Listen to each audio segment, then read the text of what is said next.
The Grand Mahakumbh, which began on January 13th, is all set to conclude today. Chief Minister Yogi Adityanath will formally mark the closing of the historic event in Prayagraj. Months of meticulous planning and record-breaking participation have made Mahakumbh 2025 a global spectacle. While the exact details of the itinerary are yet to be released, officials have in fact confirmed the Chief Minister's arrival. And during his visit, Chief Minister Yogi Adityanath is expected to offer prayers to the Ganga, visit Akshay and Bade Hanuman temple, and in fact also participate in a special program at the Ganga Pandal. The event will also honor those who contributed to making Mahakumbh divine, grand and digital.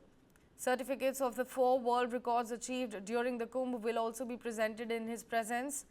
The final day of the Mahakumbh saw an overwhelming turnout with 80 lakh of devotees taking a dip in the Ganga, pushing the total count of those who have taken the holy dip beyond 65 crores.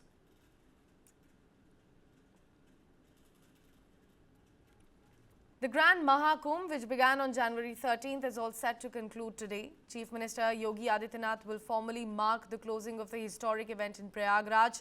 Months of meticulous planning and record-breaking participation have made Mahakumbh 2025 a global spectacle. While the exact details of the itinerary are yet to be released, officials have in fact confirmed the Chief Minister's arrival. And during his visit, Chief Minister Yogi Adityanath is expected to offer prayers to the Ganga, visit Akshay and Bade Hanuman temple, and in fact also participate in a special program at the Ganga Pandal. The event will also honor those who contributed to making Mahakumbh divine, grand and digital. Certificates of the 4 world records achieved during the Kumbh will also be presented in his presence. The final day of the Mahakumbh saw an overwhelming turnout with 80 lakh of devotees taking a dip in the Ganga, pushing the total count of those who have taken the holy dip beyond 65 crores.